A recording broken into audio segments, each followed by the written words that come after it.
बार फिर से हिंदू राष्ट्र के लिए भी हुंकार भरी है। उन्होंने कहा है कि हिंदू राष्ट्र का रास्ता महाराष्ट्र से होकर ही गुजरेगा। उन्होंने मुंबई में बागेश्वर का दूसरा धाम बनाने के लिए भूमि पूजन भी किया है।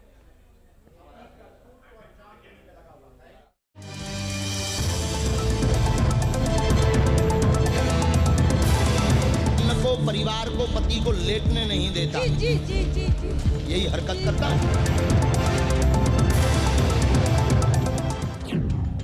माया नगरी में बनेगी माधव नगरी।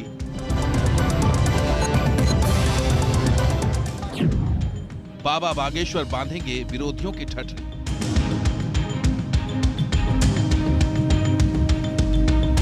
माया नगरी मुंबई पर बाबा बागेश्वर यानी पंडित धीरेन्द्र कृष्ण शास्त्री का जादू सिर चढ़कर बोला। उनकी मुंबई यात्रा को लेकर चुनौतियों से लेकर शिकायतों तक का लंबा सिलसिला चला। पंडाल में लोग ही लोग नजर आए। सबकी जुबान पर नाम था बागेश्वर सरकार और सब कर रहे थे चमत्कार को नमस्कार।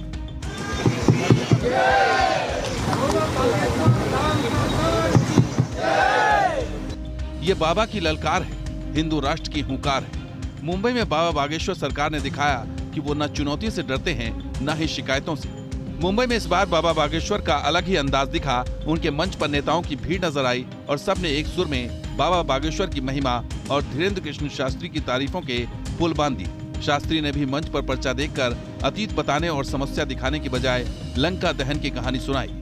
इसके बाद उन्होंने बताया कि वो मुंबई में बाबा बागेश्वर का दूसरा धाम क्यों बनाना चाहते हैं। ये बहुत ही गलत बात आप लोग फैला रहे हो, या जो भी फैला रहे हैं, गलत भाव है। हमने माया नगरी को माधव नगरी कहा। मुंबई तो माँ भगवती के नाम पर है, इससे किसको दिक्कत है? माया नगरी का मतलब है यहाँ जो चमकती धमकती दुनिया में लोग फंसे हैं, अब वो भगवान के प्रेम में भी डूबे। और यह जो यहाँ की व्यवस्था है, यहाँ निवासी हैं जो केवल माया के पीछे दौड़ रहे हैं, वो माधव के पीछे भी दौड़े। इसलिए इस माया नगरी को माधव नगरी कहा। धीरेन्द्र कृष्ण शास्त्री जिन बयानों को लेकर चर्चा में रहते हैं, उन बयानों को उन्होंने मुंबई में भी दोहराया। उन्होंने हिंदू राष्ट्र के लिए हिंदू परिवारों से एक एक बच्चे को राम का काम करने के लिए मांगा था। जब पत्रकारों ने इस पर उनसे जवाब मांगा तो सुनिए उन्होंने क्या कहा। हमने ये कहा, सनातन में अगर एक बालक जो है राम के लिए दे देते हैं, समर्पित कर देते हैं, तो ये हर घर जो है संस्कार और संस्कृति का प्रचार होगा।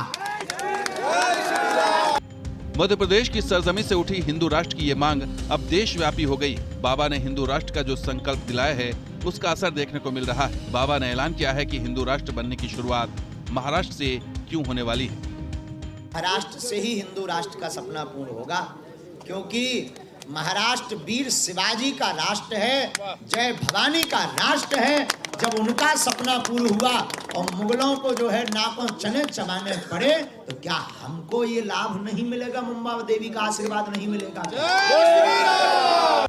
बाबा बागेश्वर धाम ने छतरपुर गढ़ा से हिंदू राष्ट्र का जो बिगुल फूंका है, उसकी आवाज बहुत दूर तक गई। बाबा की बातें, बाबा की वाणी मुंबई में अलग ही सुर और ताल पर थी। बाबा खुलकर बोल रहे थे और ठोक कर अपने विरोधियों को जवाब दे रहे थे।